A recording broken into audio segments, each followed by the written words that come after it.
Alors, dis-moi. Bah alors, je suis moche et mal foutue.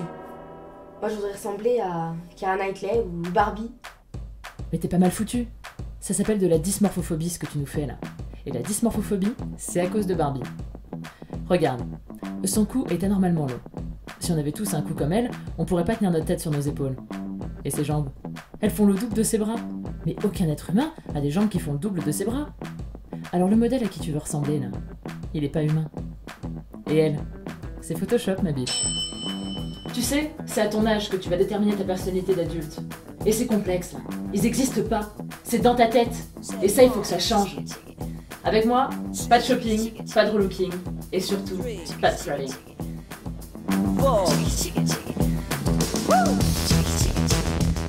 De la naissance à la mort, notre corps évolue. On passe d'un corps d'enfant à celui d'un ado, ensuite celui d'un adulte et puis celui d'un vieillard. Et au fil du temps, toutes ces transformations physiques influent sur l'image que nous avons de nous-mêmes. Sauf qu'à l'adolescence, deux choses se passent. D'abord, il y a une transformation physique. Tu prends du poids, c'est la puberté, tu as un nouveau corps qui n'est pas le tien, t'en es insatisfaite. Et puis il y a une transformation psychique aussi. La pression scolaire est beaucoup plus intense, tu dois gérer les conflits entre copines, le rapport fille-garçon, alors forcément ça fait beaucoup de changements. Donc pour accepter ce nouveau corps qui désormais sera le tien, tu dois avoir une bonne image de toi-même. La représentation mentale que tu te feras de ton corps doit évoluer avec l'amour que tu te portes. Plus tu t'aimeras, et plus tu te verras tel que tu es. Et c'est valable aussi pour vous.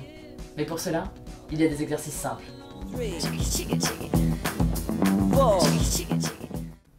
Le visage d'abord. Regarde-le et dis-moi ce que tu vois. Il est trop large. Mes joues sont trop grosses. J'aime pas mon menton. Mon nez est trop rond. C'est bon, c'est fini?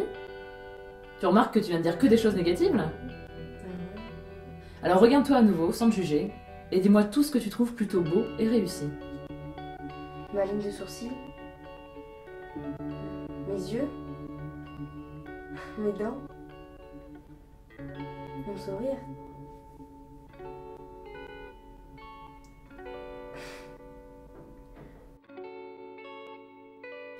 Et ton corps maintenant, que vois-tu? Un corps bizarre. Alors fais le pouilleux.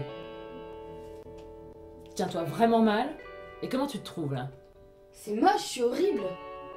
Maintenant fais la reine, tiens-toi extrêmement droite, toise les gens du regard dans le miroir. Et là comment tu te sens? Mieux? Non, ça fait prétentieux, c'est horrible pour les gens. Alors maintenant fais la danseuse. Sois souriante, les épaules ouvertes. Sereine, confiante, regarde-toi, souris-toi. Comment tu te trouves là? Mieux.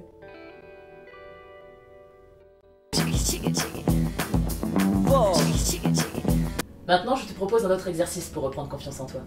Tu vas écrire une lettre à ton corps. Tu vas lui expliquer ce que tu ressens, ce que tu penses de lui, tes attentes, tes espoirs, et ce que tu comptes faire de lui.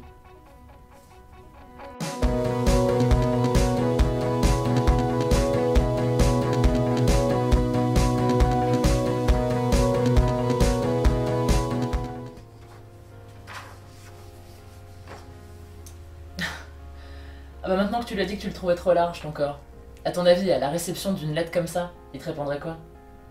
Qu'il attend de moi que je me bouge plus. Par exemple.